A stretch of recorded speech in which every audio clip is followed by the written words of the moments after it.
सत्र में स्वागत है। हम देखिए चैप्टर 15 के लास्ट श्लोक पे है। चैप्टर 15 जो इतना इम्पोर्टेंट चैप्टर था, हमने देखा है ना, द योग विद पुरुषोत्तम, यानी पुरुषोत्तम से योग कैसे किया जाए, और उसका मुझे लगता है हमें सबको आंसर मिल गया। और इस लास्ट श्लोक में हमें परमात्मा बताएगा कि वाकई में कितना इम्पोर्टेंट है और किस तरह हमें गाइड किया गया है। हमको एक बोलते ना, एक बोलते नेक्टर बोलते ना, जो संक्षेप में हमको इशारा देके कि अभी तक हमने क्या किया, और बहुत ही ब्यूटीफुल है। मैं देखिए कैसे मैं जस्टिस कर सकता हूँ इसको, परमात्मा की मदद से हम वो भी करेंगे।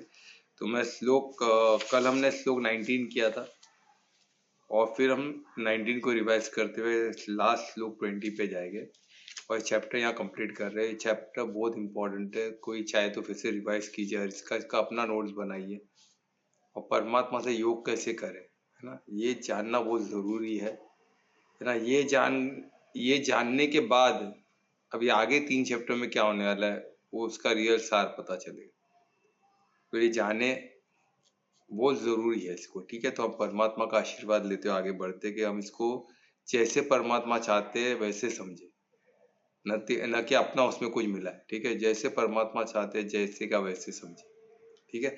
तो इसके लिए हम प्रार्थना करते हुए आगे बढ़ेंगे। दोनों हाथों को नमस्कार मुद्रा में रहे हृदय के पास, लंबी गहरी श्वास लें, हर श्वास से परमात्मा को याद करें, उनकी भव्यता, उनकी दिव्यता को याद करें, उनके ऐश्वर्य को याद करें,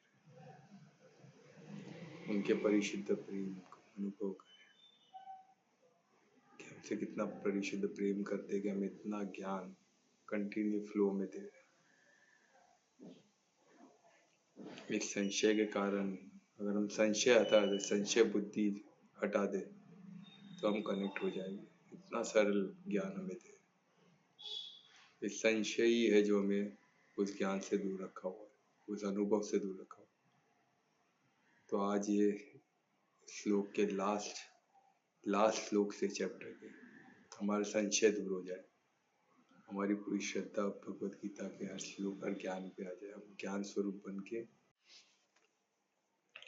ठीक है। तो हम जैसे बताया था, मैंने चैप्टर 15 में हमने श्लोक 19 किया था, तो हम 19 को रिवाइज करते हुए आगे बढ़ेंगे। तो 19 में हमने देखा कि कैसे इसमें मेन बिंदु यही है कि संशय रहित होना, ये बहुत जरूरी है। तो कि परमात्मा बोल रहे हैं कि इस प्रकार जो भी ये सब समझेंगे, जो भी समझेंगे पर संशय रहित, यही इसका मेन बिंदु था कि संशय रहित जो ये जानेंगे उसको पुरुषोत्तम, कौन है पुरुषोत्तम? स्वयं सुप्रीम परमात्मा, उसको जानोगे तो हम सब कुछ जानने जैसा है, हम सब कुछ जान गए वो होता है, और भक्ति में रह गए हम, है ना। और भक्ति भी सरल हो जाएगा, क्योंकि भक्ति का तब तक तो भक्ति के लिए पूर्ण समर्पण चाहिए। और पूर्ण समर्पण कब आएगा? जब हम परमात्मा को उनके ऐश्वर्य के साथ जब उनको मान लेंगे, जान लेंगे, फिर मान लेंगे कि ही इज द सुप्रीम। एक बार हमें पता चल गया कि वो वही सब कुछ वही है, ये सब ऐश्वर्य उनके ही है और हम भी उनके ही अंश है तो फिर समर्पण में प्रॉब्लम ही क्या है? अभी हमने हमारे माता पिता को हम मान लेते हैं ना, जो बॉडी है, हम तो बॉडी है नहीं, पर हमारे माता पिता हम ये बॉडी दिए तो कंफर्म है ना, इसमें तो कोई कंफ्यूजन नहीं। इसलिए बच्चा पूर्ण समर्पित रहता है ना माता पिता को, पूर्ण समर्पित रहता है बच्चा। वो जो दे खाने खा लेगा, और कुछ हद तक, कुछ उम्र तक तो हम भी रहते हैं, कुछ लोग तो बड़े उम्र तक रहते हैं। पर क्या होता है बीच बीच में जो अज्ञानता का वश और ये लालच और स्वार्थ के वजह से हम माँ बाप को छोड़ देते हैं किधर न किधर। पर इधर क्या बताए, ये परमात्मा तो हमारे रियल पिता, हम आत्मा के पिता, हम उनके ही अंश है, ये मालूम पड़ जाए। और जो भी इधर आसपास दिखता है सब उनका ऐश्वर्य, उनसे ही निकला हुआ है, तो फिर समर्पित एकदम आसान हो जाएगा। तो ये जानना, और ये जानने के बीच में अड़चन क्या है? संशय, डाउट। किस पे डाउट? गीता पे डाउट, हमारे इतिहास पे डाउट, रामायण पे डाउट, महाभारत पे डाउट। पूरा हमारे जैसा स्ट्रॉन्ग इतिहास किसका है? आप मानोगे नहीं, जो लोग बिलीव करते हैं, जो लोग, बाकी कोई भी आप ले लो कल्चर, कोई भी किताब ले लो, कुछ भी ले लो, सब में वो शुरू किधर से हो गया अचानक और खत्म किधर अचानक हो गया, ना उसका लाइनेज ऊपर का है ना नीचे का है, बस फिर भी लोग मानना पड़े और मान रहे लोग। पर हमारा तो पूरा ऊपर का इंडियन कल्चर का पूरा लाइनेज ऊपर का पूरा उनके दादा परदादा वादा सब है, और उसके नीचे का भी लाइनेज पूरा है, उसके बावजूद हमें विश्वास नहीं करना है। सोचो, यानी तो हद हो गई। और हमारा संस्कृत लैंग्वेज भी ओल्डेस्ट है, हमारा कैलेंडर ओल्डेस्ट है। हमारे इधर हर चीज, हमारे इधर इंडिया में इतने मंदिर है, इतने टेम्पल है, पुराने पुराने जो बने ऐसे है कि आज भी कोई बना नहीं सकता वैसा। कभी टेम्पल को छोड़ो, एक स्तंभ है छोटा सा, एक स्तंभ है, बोलते ना गांव में, एक छोटे से गांव में एकदम बोलते ना ट्राइबल लोग के पास एक स्तंभ मिला, जो मंदिर के सामने लगा था स्तंभ, उसको कभी सड़ा ही नहीं इतने सालों से, इतना बारिश होता है उधर कि उसमें जंग नहीं लगा, वो मेटल में कुछ नहीं हुआ। और वैसा इतने सालों से ऐसा मेटल आज तक नहीं मालूम पड़ा कौन सा मेटल यूज हुआ है, आज तक नहीं मालूम पड़ा, आज तक साइंटिस्ट लोग को नहीं मालूम पड़ा। वो मेटल वो ढूंढ रहे, ऐसा मेटल मिल ही नहीं रहा है, उसका क्या कंपोजिशन है, कैसे बना, आज तक नहीं मालूम। इतने सालों से वो सड़ा ही नहीं है, ना गला है ना कुछ, वैसे के वैसे इतना मजबूत है, कौन सा मेटल है। हमें सोचो, तभी हमारा मेटल, सबसे पहला मेटल गोल्ड, तो हमारे गोल्ड आज इन लोग बोल रहे हमारे पास इतना इतना गोल्ड पड़ा, सब यहाँ से ही चोरी करके सब लेके गए। पर मेटल 5,000 साल पर हमें देवी देवता को, हम लोग का मूर्ति है जिसमें देवी देवता को मूर्ति है तो था ना, तो तभी मेटल हम बनाते थे ना, माइनर्स थे ना हमारे इधर, माइनिंग तभी से हो रहा है। बिगर माइनिंग के मेटल कहाँ से आएगा, लोखंड गोल्ड तक की माइनिंग होती थी, जिंक जो इतना डिफिकल्ट है, उसका सीक्रेट तो आखिर तक हमने बताया नहीं था, बाद में इन लोग इंडिया में कैप्चर करके उनको जिंक कैसे निकालते मालूम पड़ा। तो जिंक इंडिया से ही सब सब यहाँ से एक्सपोर्ट होता था सब। सोचो, इतना अद्भुत है, फिर भी हमको संशय है, क्यों? क्योंकि हमारा हम गुलाम हो गए ना इतने सालों से गुलामी में।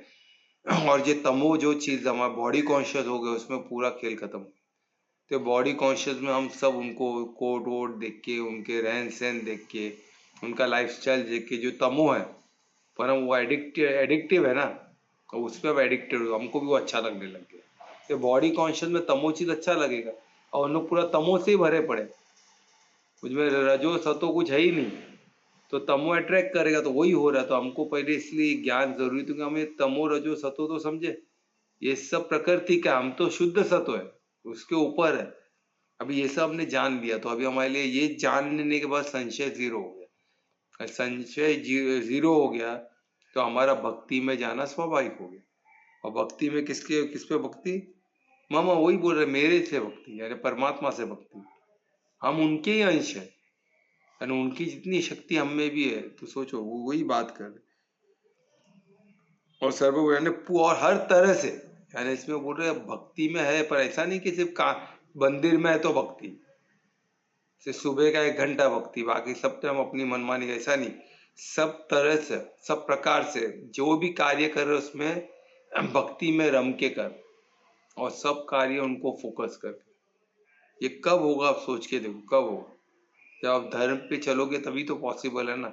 अधर्म का कार्य तो अब परमात्मा का तो हो ही नहीं सकता, वो कार्य उनमें उनमें रम के किया जा ही नहीं सकता है। तो ये सब धार्मिक कार्य की बात होगी, और धार्मिक कार्य में हर कार्य आता है, आपका खाने से लेके आपका खुद का ख्याल रखना, हर चीज धर्म है। तो शरीर भी परमात्मा का ही है, तो ये शरीर की सेवा करना, उसको अच्छा खाना खिलाना, उसका देखभाल करना, वो भी परमात्मा का ही सेवा है। पर उसमें कर्ता भाव आ गया तो सब खत्म हो गया।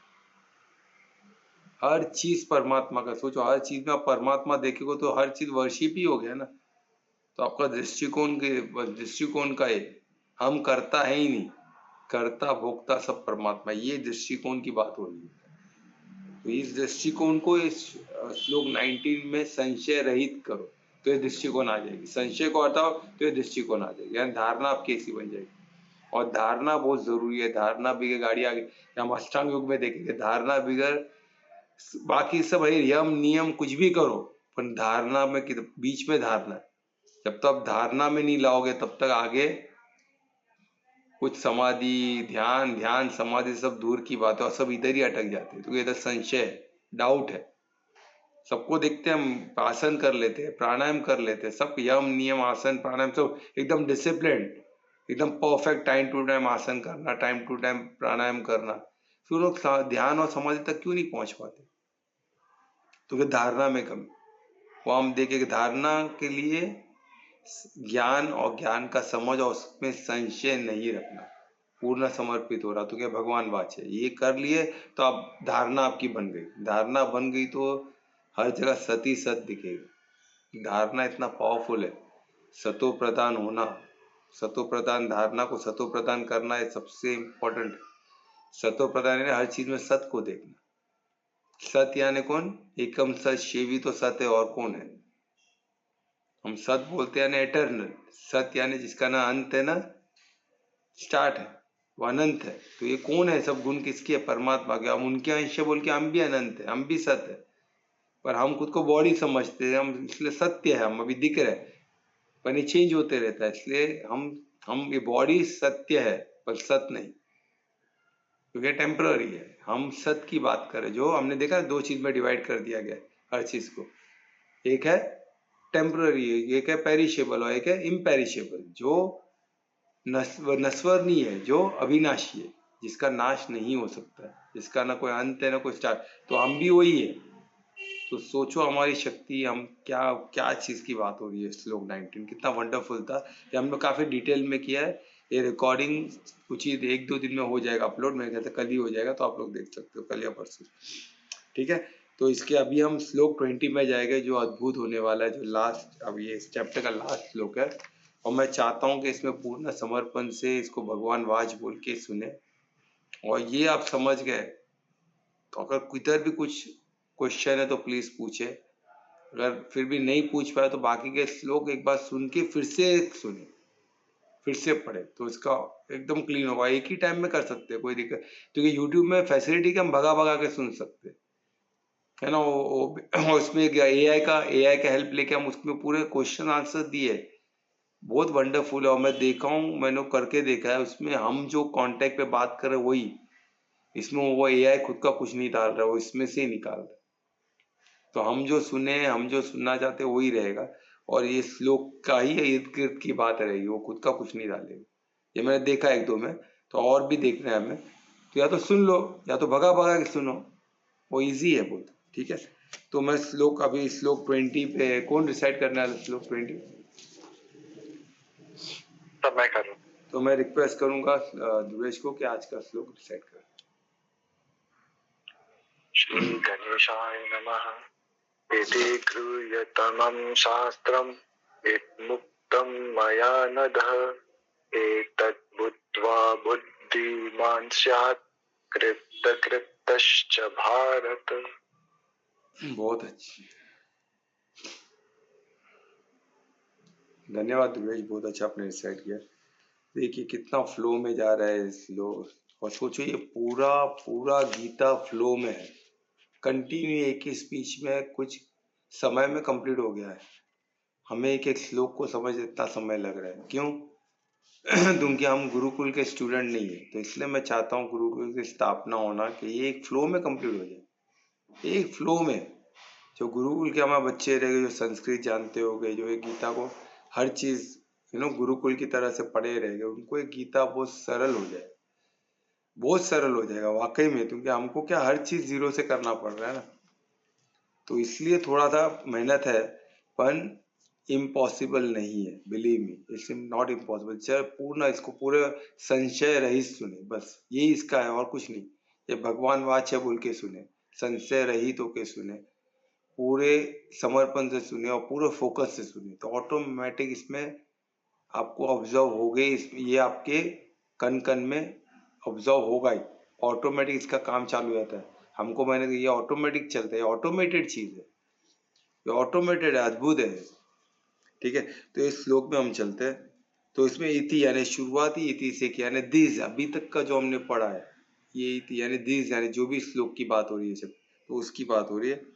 इस प्रकार इति यानी दिस, यानी गुण्य गुण्यतम, यानी गुण्यतम यानी सबसे गुह्य, गुह्यतम सबसे गुह्य यानी सबसे सीक्रेट, इससे बड़ा सीक्रेट, गुह्यतम यानी गुह्यों में सबसे गुह्य, द मोस्ट सीक्रेट चीज को हमको बताया गया, कि हमको वाकई में सीक्रेट चीज लग रहा है, ये हमको समझना है। It is the most confidential, most secret सबके लिए नहीं है,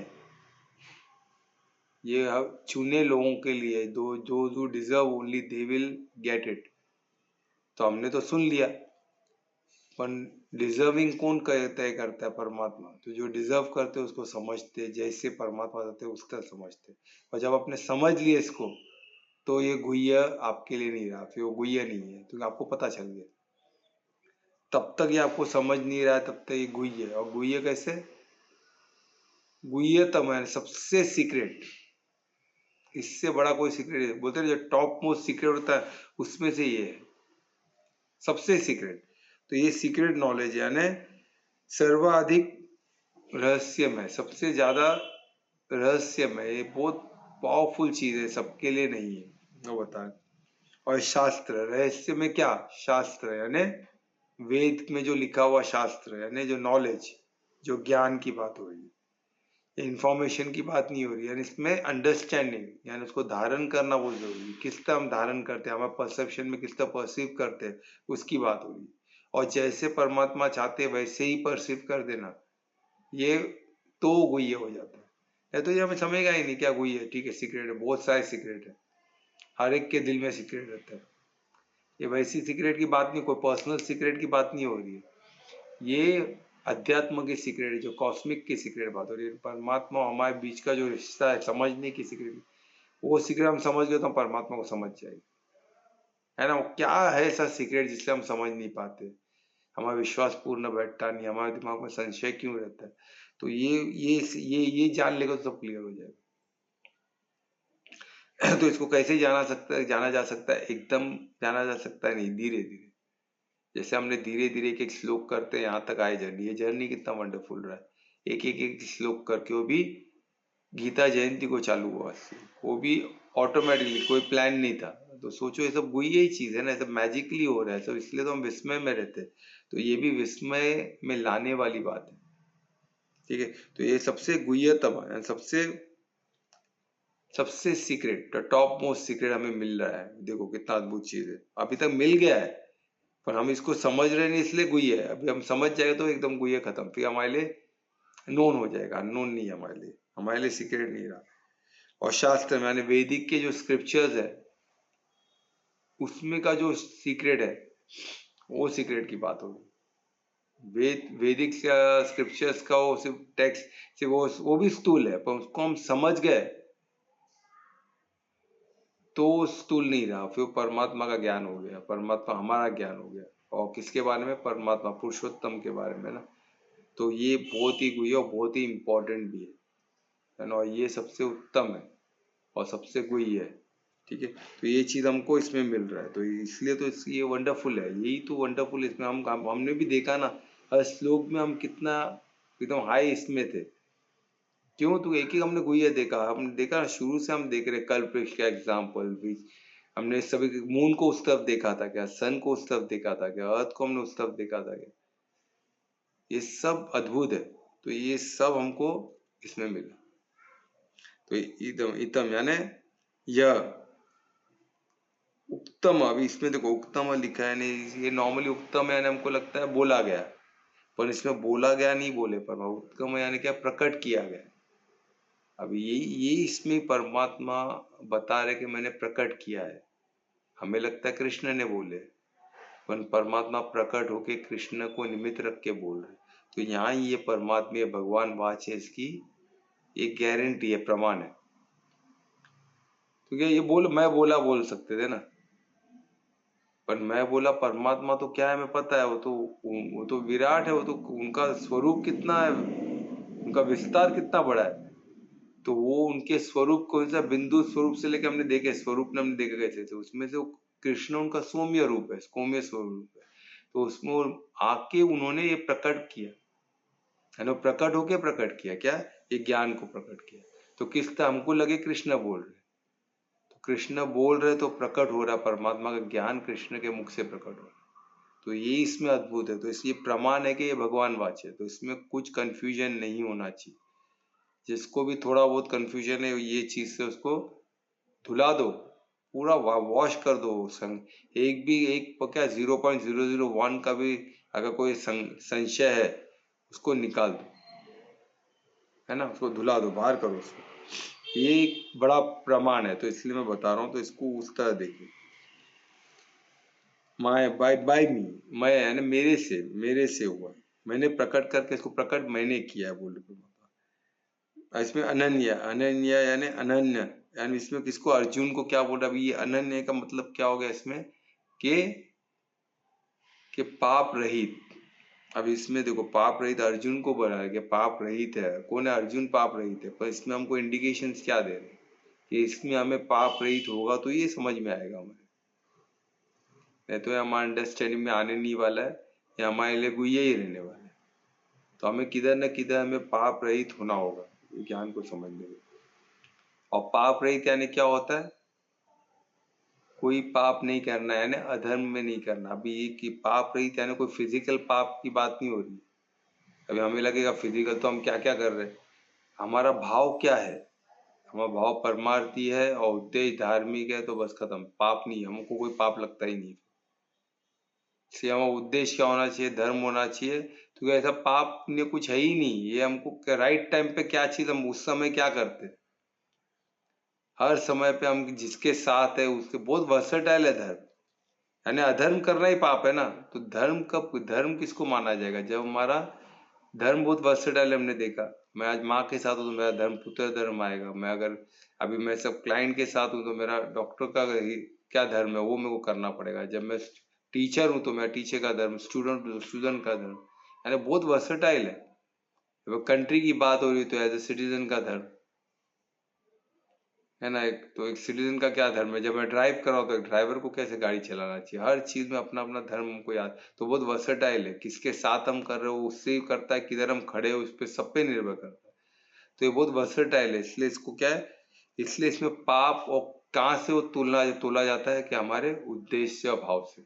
अगर हम भाव स्वार्थी है तो हमारे पाप हुआ है, अगर हम परिवार्थी है तो भी पाप हुआ है, अगर हम परोपकारती है तो भी पाप हुआ है, परसेंटेज कम ज्यादा होगा। पर जब हम परमार्थी है कोई पाप नहीं, भले सामने वाले को कुछ भी दिखे, पर हम परमार्थी है, उद्देश्य हमारा धर्म है, धार्मिक है, तो हमको पाप नहीं लगता, वो पाप में नहीं आता, तो हम क्या हो जाते, पाप रहे। तो इधर अर्जुन को कृष्ण ने संबोध किया नहीं है, यानी पाप रहित, यानी द सिनलेस वन, यानी जिनने कोई सिन ही न किया हो। यानी लोग बोले अर्जुन ने तो कितने लोग को मारा है, तो उसके पीछे का उसका भाव बहुत प्यारा था, उसने किसी को दुश्मनी में, मजा चकाने, यानी खुद को स्वार्थ से, परिवार के दुश्मनी से ऐसा नहीं मारा, उसने हर एक को मारा है परमार्थी होकर धर्म की स्थापना के लिए। तो और अब महाभारत भी, इसलिए महाभारत से भी 5 पांडव लोग का नाम क्यों हुआ, कीर्ति क्यों आज भी है, बिकॉज उन्होंने अपने धर्म पे टिके रहे, कृष्ण उनके साथ थे, यानी वो धर्म पे थे, तो कृष्ण उनके साथ रहते ही नहीं ना, भीष्म पितामह के साथ नहीं थे, जो सबसे सर्वश्रेष्ठ थे उधर, जितने भी लोग में उसमें सर्वश्रेष्ठ पितामह भीष्म थे, वो गंगा पुत्र थे, वो ऑर्डिनरी थोड़ी ना थे, और वो क्या थे, कृष्ण के साथ नहीं थे, वो अपने प्रतिज्ञा में अटक गए थे। किधर भी अटको आप, प्रतिज्ञा से चीज में अटकना गलत तो ही ना हो सकता है, उन्होंने प्रतिज्ञा ली थी, अपनी माँ की प्रतिज्ञा ली थी, तो किधर गलत है। कोई भी बोलेगा ना माँ उसने अखंड प्रतिज्ञा ली, वो भी गंगा माता के सामने, माँ का प्रतिज्ञा लेकर उन्होंने किया, तो वो तो सब बोलेंगे सही है। कृष्ण ने हमें धर्म सिखाया कि धर्म से बढ़कर कुछ नहीं है, आपकी प्रतिज्ञा, आपकी माँ, आपके पिता, तुम्हें आप, वो सब बॉडी भौतिक चीज है ना,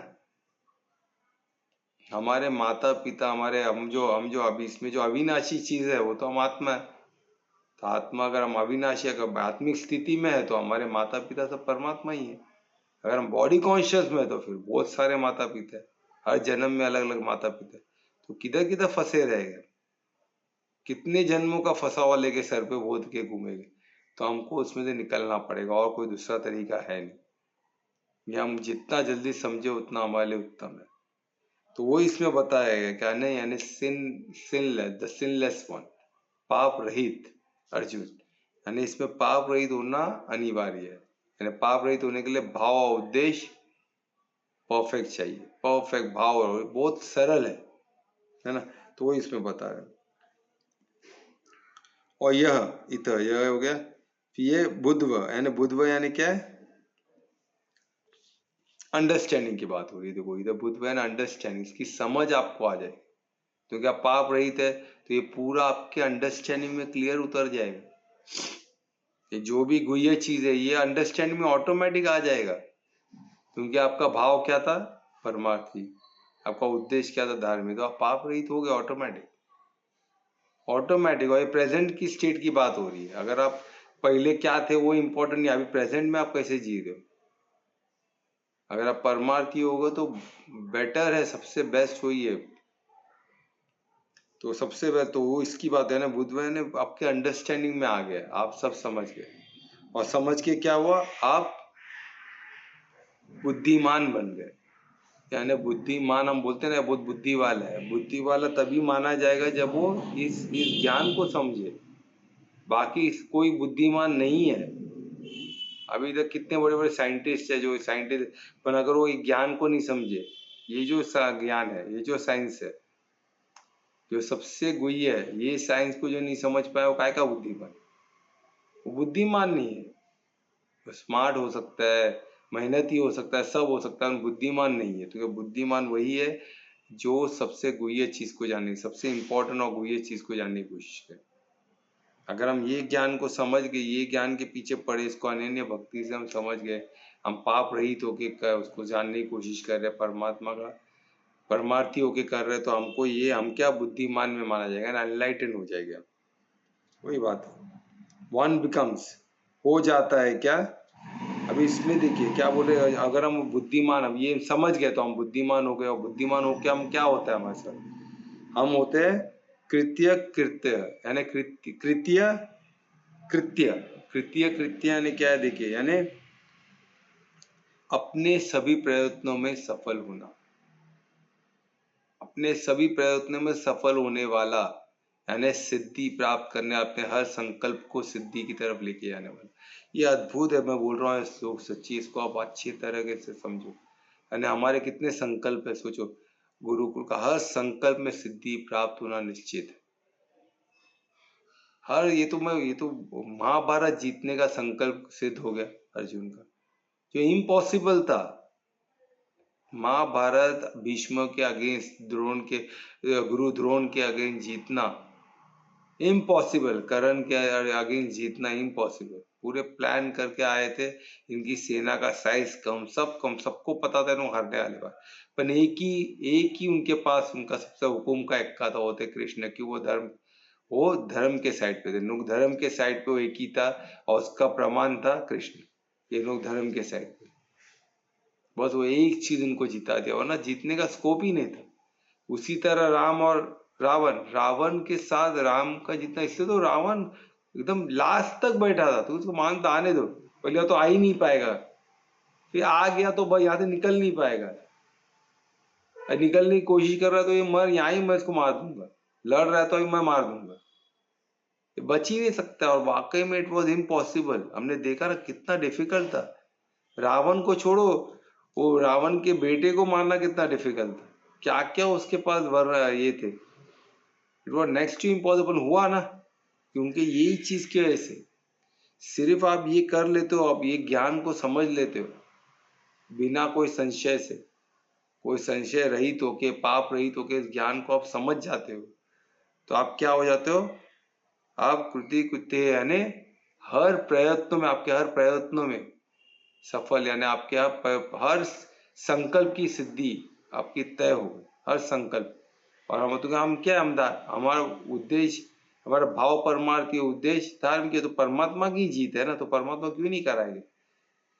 आज रावण का अंत हुआ तो उसमें कौन जीते, धर्म जीता, तो धर्मराज जीता ना, राजा कौन है, एंड ऑफ द राजा जीतता है ना, जीता कौन, धर्मराज, तो धर्मराज खुद की विजय नहीं कराएगी क्या, पर वो हमसे कराना चाहते, वो खुद इंटरफेयर नहीं करना चाहते, वो चाहते कि मेरे बच्चे जीते, मेरे बच्चे का नाम हो, मेरे बच्चे की कीर्ति हो, और वही हो रहा है। आज कीर्ति किसकी थी, महाभारत जीत के कीर्ति किसकी हुई, पांडु पुत्रों की, कृष्ण की। कृष्ण ने तो एक मान नहीं चला है, वो तो सारथी बन के बैठे थे, सारथी यानी लो स्पीड चालक, ड्राइवर। अब गाड़ी में आप मर्सिडीज में आओगे तो पीछे ओनर को वो गेट खोल के देगा कि ड्राइवर को गेट खोल के देगा कोई 5 स्टार होटल में, ड्राइवर को अलग जगह है भाई, तुम उधर जाओ पीछे, डॉर्मेट्री में आके बैठो, सांप को अंदर जाने दो। तो सांप के लिए दरवाजा खुलता है, यानी जो सारथी के लिए नहीं खुलता है। पर कृष्ण सारथी बने फिर, क्यों? वो चाहते थे, क्योंकि परमात्मा ही थे ना, तो परमात्मा चाहते मेरे बेटे को सब सब कीर्ति उसकी हो, हर चीज में नाम उसका। अर्जुन अर्जुन अर्जुन ही तो चल रहा है इसमें, अर्जुन कृष्ण। परमात्मा किधर? कृष्ण किधर? कृष्ण तो समझा रहे, जीता कौन? अर्जुन। द्रोण को मारा अपने, इनको भीष्म पितामह से कौन जीता? किसने मारा भीष्म पिता को? कर्ण को किसने मारा? अर्जुन ने मारा। हर जगह कीर्ति किसकी हुई? अर्जुन की हुई। कृष्ण को क्या मिला? शाप, शाप ही शाप मिला, राज्य कुछ भी नहीं मिला। तो ऐसे परमार्थ होते हैं, परमार्थी भी ऐसे ही होते हैं। तो हमको ऐसे याद रखना है सब चीज, इसलिए हमें बहुत केयरफुल रहना है जब हम परमार्थ की बात करते हैं, परमार्थ की बात करते हैं, योग की बात करते हैं, धारणा की बात करते हैं, शास्त्र की बात करते हैं। बहुत केयरफुल, ये सब बहुत इंपॉर्टेंट चीज है। इसके बारे में मजाक उड़ाना, कैजुअली लेना, ये सब वो अच्छा नहीं है, है ना? तो ये सब पाप रहित नहीं हो सकते। तो इसके पीछे का भाव क्या था मजाक उड़ाने का? परमार्थी तो हो नहीं सकता है। उद्देश्य भी क्या था? गीता के श्लोक को, कृष्ण के बारे में मजाक उड़ाने का क्या उद्देश्य हो सकता है? क्या भाव हो सकता है? तो पाप कैसे? पाप ही हो गया ना। तो हम जिधर परमार्थी हो गए, जिधर हम धर्म की बात कर रहे हैं, धर्म को संकल्प में लिए, तो ये हमारे से ये सब पाप होगा ही नहीं। तो हम कभी इसको कैजुअली लेंगे नहीं, एक एक श्लोक, एक एक वाक्य को भगवान वाच बोल के लेंगे। तो ऐसा अद्भुत ये श्लोक। तो इसमें लास्ट में देखिए क्या बोल रहे हैं, कृत्यगत चा तथा भारत। अभी ये बहुत ही गुह्य चीज है, इसमें ही भारत बोले, इसमें बोले भारत, इस पे क्या था? ये भारत अर्जुन को सिंबल किया क्या? भारत के पुत्र। तो हम भी तो भारत के पुत्र है, भारत के तो पुत्र है ना। अब इसमें हम फिर सिंबॉलिक बेटे के बाप बेटे के रिश्ते बने। हम ये धरती भारत, जो अखंड भारत के हम वहां के वासी है, यानी हमें बॉडी भी भारत के वही मिट्टी का बना हुआ है। तो बॉडी को संबोधित कर, तो बॉडी में भी हम भारत भारत है।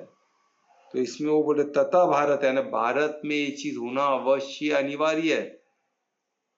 अगर भारत में इस ज्ञान को नहीं समझेगा तो कहाँ समझेंगे? तो तथा भारत है, यानी तभी आप भारत के वासी हो, तो आप भारत के वासी के लायक ही नहीं हो। यही इसमें श्लोक में बताया गया। मुझे तो ऐसे ही दिख रहा है, तथा भारत है। इसमें लास्ट में ऐसे ही नहीं बोल रहे कि देखो, इसमें क्रिया करते हैं भारत तथा भारत है, यानी तभी आप भारत होने के लायक हो, भारतीय होने के लायक हो। इस अखंड भारत के आप सिटीजन तभी, नहीं तो आप सिटीजन ही नहीं हो। हम खुद को सिटीजन भारत का मान ही नहीं रहा, ये ज्ञान नहीं आ रहा, तो क्या फिर भारत में रह के फायदा क्या है? यहाँ जिधर हमने ये इस अखंड इस भूमि पर इसको कॉस्मिक सेंटर बोलते हैं ना इसको, ज्ञान का, तो इधर पैदा होकर हमें ज्ञान को नहीं समझेगा तो कौन समझेगा? तो ये हमारा दुर्भाग्य है कि भारत में पैदा होकर भी हम इस महत्व को नहीं समझे। तो सोचो ये चैप्टर क्या है, इतना अद्भुत है कि इसका एक एक वर्ड इसलिए इसमें बोले ही गया कि ये सब वर्सेस ये गुह्य है, ये सीक्रेट है। और ये सीक्रेट काय का है? ये पूरे वेद पुराण का सार है, हर एक का बोलते जिस्ट है, बोलते ना नेक्टर है, अमृत है। पूरे ज्ञान का अमृत हमको गीता में मिल रहा है।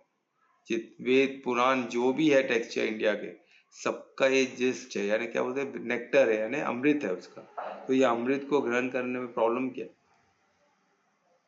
अगर अमृत को हम धुतकार देंगे तो किसकी गलती है? तो हमारी ही गलती है ना। कोई अमृत को, कोई डायमंड को टुकड़ा कोई नहीं हाथ में मेरा, बोला नहीं मेरे को नहीं चाहिए, फेंक के गया, तो कोई क्या बोलेगा? कोई बोलेगा भाई किसको किसको कुछ प्रॉब्लम में लगता है, मेंटली कुछ प्रॉब्लम में लगता है इंसान का, वो लेके रख देगा उसको। तो कोई भी अमृत को तो धिक्कार नहीं सकता है ना, जो जीवन प्रदान करने वाला है। तो ऐसे ये अमृत है, तो इसको कभी हम, इसमें हमको क्या बताया, यहाँ कहाँ से चालू हुआ? इसमें हमको सोचो, इसमें हमको डिस्क्राइब किया गया नेचर ऑफ द वर्ल्ड, वहां से चालू हुआ। नेचर ऑफ द वर्ल्ड कैसा है, जो हमको कल्प वृक्ष से बताया गया। फिर इसमें आया गया क्या था, डिफ्रेंशिएशन बिटवीन, किसके बीच में फर्क, मैटर और स्पिरिट के बीच में का फर्क हमको बताया गया, वहां से चालू किया, राइट। और फाइनली हमको लेके आया किधर, किस में, तो एब्सोल्यूट ट्रूथ। एब्सोल्यूट ट्रूथ क्या, हमारे बारे, हम कौन है और परमार्थ कौन है, द सुप्रीम पर्सनैलिटी कौन है, वो हमको कैसे लेके आए। क्या अद्भुत है ये पूरा। हमने चैप्टर में हमने देख के हमको पता ही नहीं चला कि हम we are riding, we are cruising on a beautiful journey. हम किस पे क्रूज कर रहे हैं, हमको वो शिप, वो क्रूज हम जो कर रहे हैं, हम जो समझने की कोशिश कर रहे हो कितना इंपॉर्टेंट है और कैसे परमात्मा को क्रूज करते लेके यार। पहले नेचर के बारे में, नेचर के वो डिस्क्राइब किए नेचर को कैसे कल्प वृक्ष से, फिर उसके बाद हमें बताया डिफ्रेंशिएशन मैटर और स्पिरिट के बीच में। आत्मा बोलते हैं ना, क्या बोलते हैं, भौतिक चीज और स्पिरिचुअल चीज का इसका डिफरेंस क्या है। फिर उसके बाद हमें लेके गए किधर, एब्सोल्यूट ट्रूथ पे। एब्सोल्यूट ट्रूथ क्या है कि मैं कौन हूँ और सुप्रीम पर्सनैलिटी क्या है वो। और ये सब जब हम करने जाते हैं, जब हम इसके पीछे प्रयत्नशील होते हैं, जो भी हम कदम उठाते हैं, ये ज्ञान को सुन के जो भी आपका कदम लेोगे आप, जो भी आप कार्य करने जाओगे, वो सब फ्रूटफुल ही होगा, 100% गारंटेड। ये परमात्मा का प्रमाण।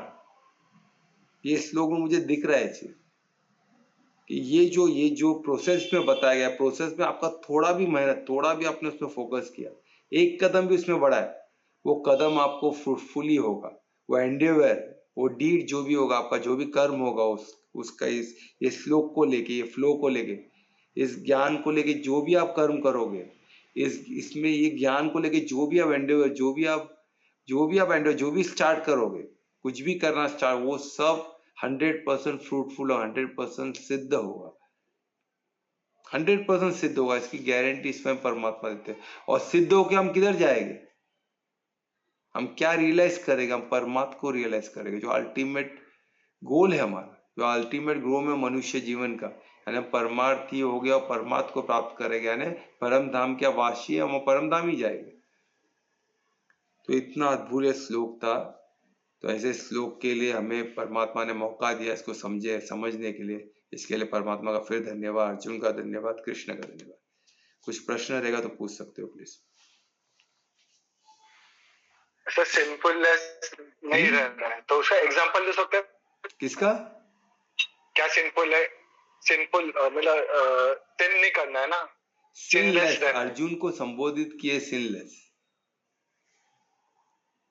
तो आप हमें नहीं है कि हम सिनलेस बन के करेंगे तो, यानी अर्जुन को समझ गया ना ये चीज, यानी इसको समझने के लिए हमको सिनलेस होना पड़ेगा। सिनलेस यानी पाप रहित। और पाप रहित कब हो गया, जब हम एक्टिविटी पे मत जाओ। हम क्या फिर पाप रहित है ना, हम बोले हमने ये कर दिया वो कर दिया, अरे बाप रे पाप हो गया। अरे उसके पीछे हमारा भाव क्या, उद्देश्य क्या था, उसको क्लीन कर। अगर भाव हमारा परमार्थी था, परमार्थी है, उद्देश्य धार्मिक है, तो हम पाप रहित है।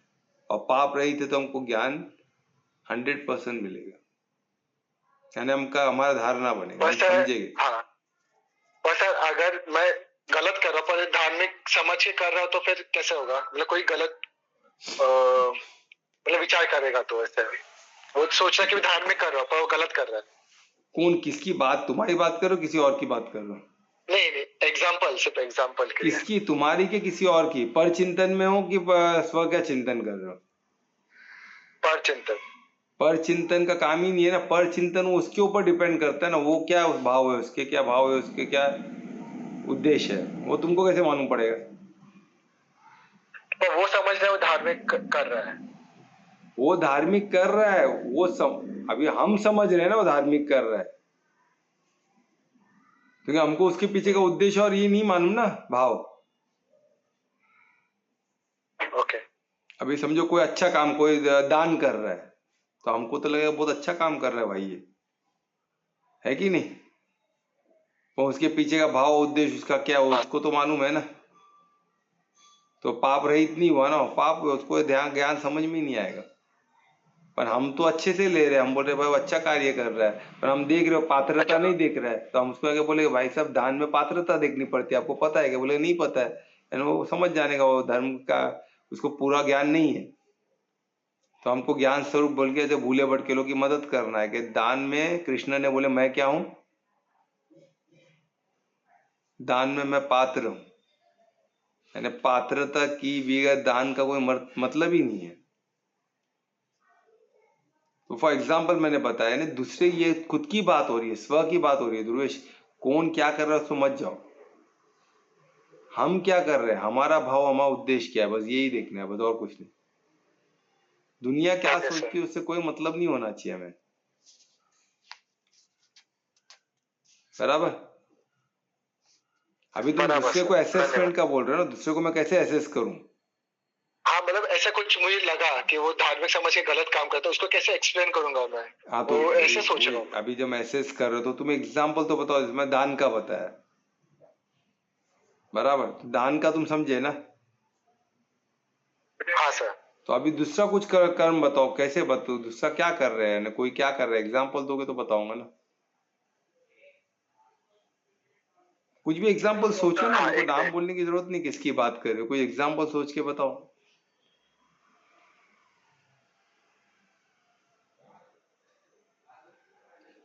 उसको नहीं, एग्जाम्पल नहीं आ रहा है, एग्जाम्पल नहीं सोचा है, पड़ेगा। ये दान का एग्जाम्पल समझ। हाँ सर, वो लिमिटेड है, हाँ दूसरे को इफेक्ट नहीं तो होगा। उसको रख के अभी देखो, यानी पहली बात तो पर चिंतन में नहीं पढ़ना है, और सबसे बेस्ट क्या है ना, और सबके लिए बोल रहा हूँ, अरे कल्पना म्यूट रखो ना, कल्पना का है ना ऊपर।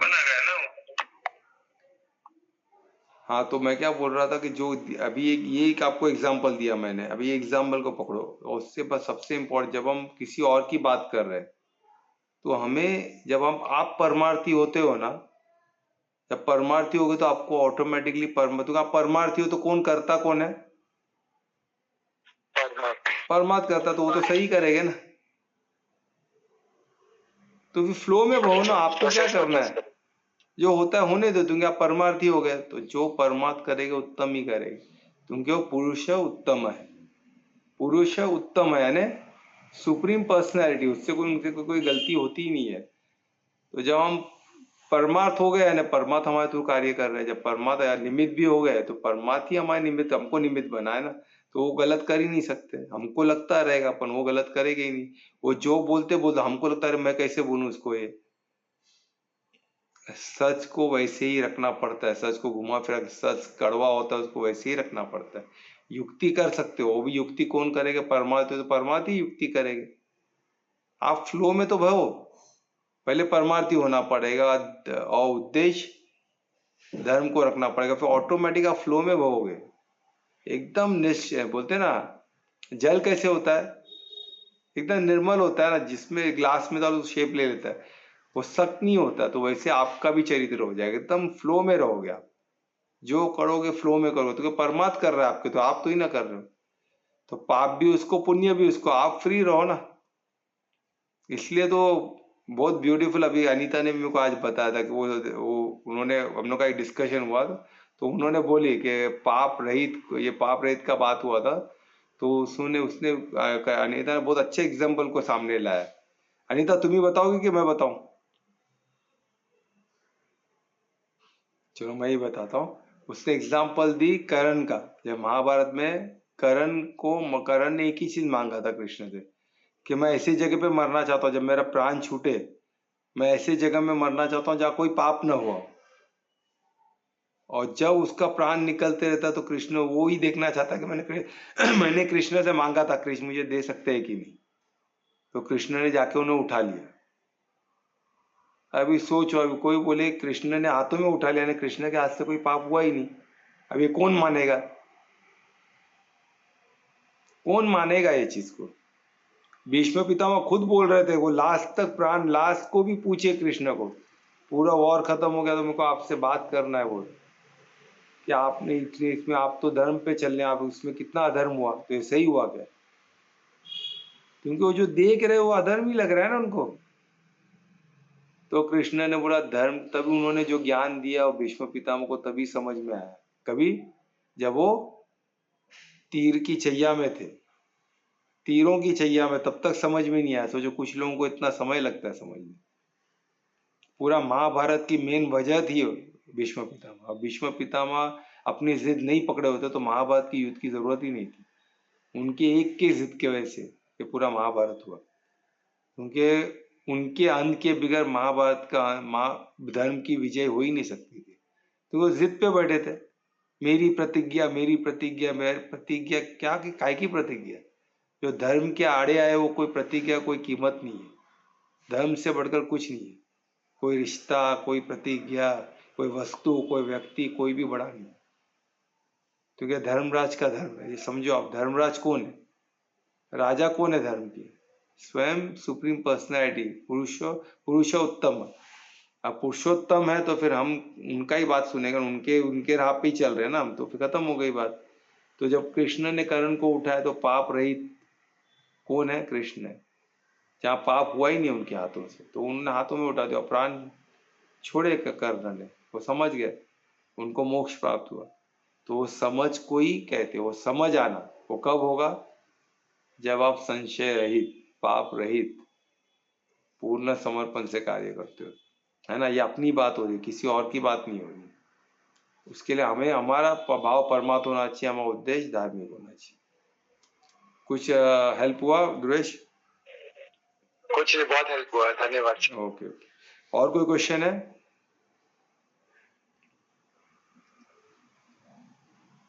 कल्पना माइक ऑन किया था, उसको हाँ पूछना था। कल्पना, कुछ क्वेश्चन है?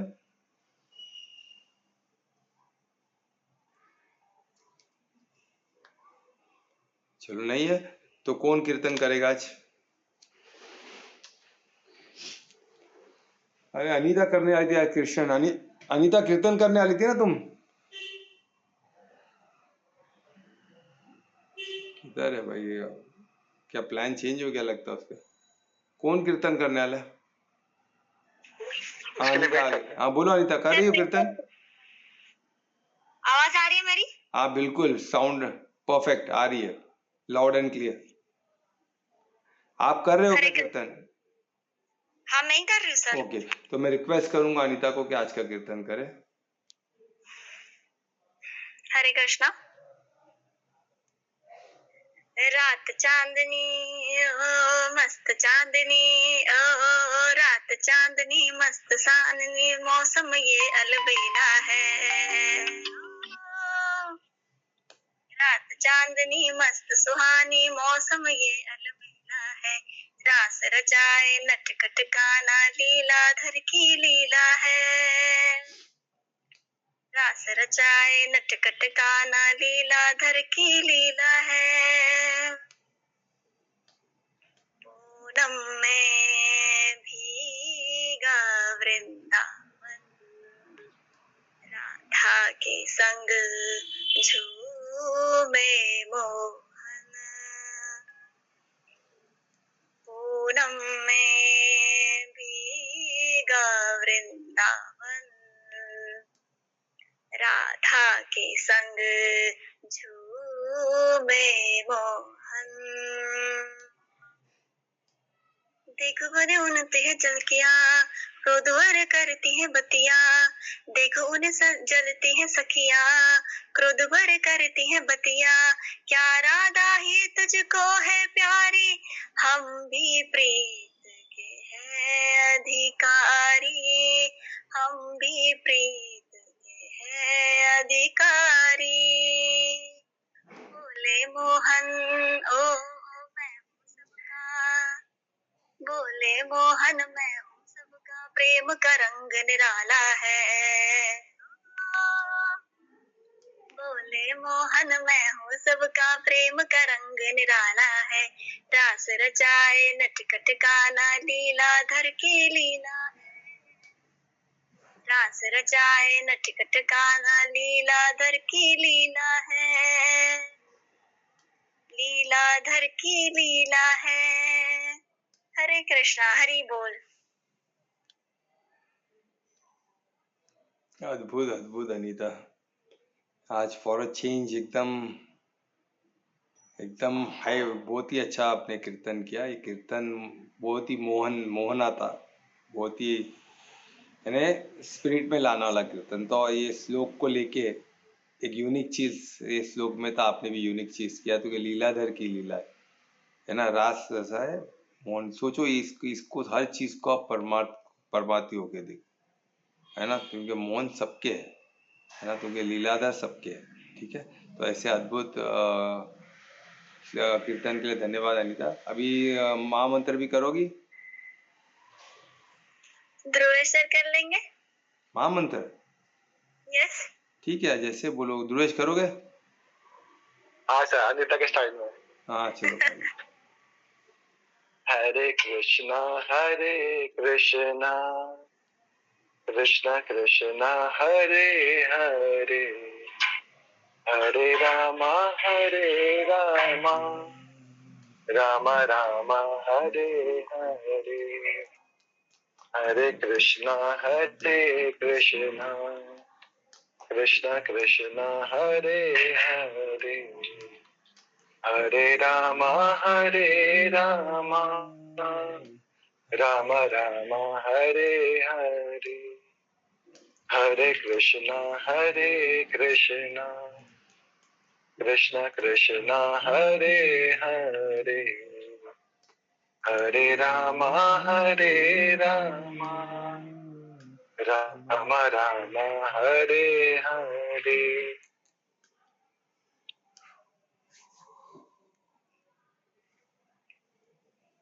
बहुत अच्छे ध्रुवेश, आपने भी राग पकड़ लिया है अनीता का। Very good.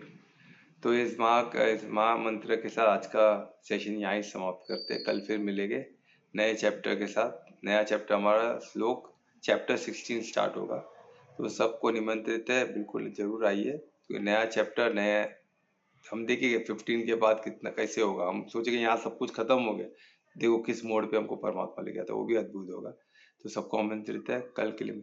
आज के लिए अभी सबके लिए शुभ रात्रि, सबका मंगल हो। धन्यवाद। आए धन्यवाद सर, शुभ रात्रि सभी को। धन्यवाद सर, शुभ रात्रि सभी को। राधे राधे। राधे।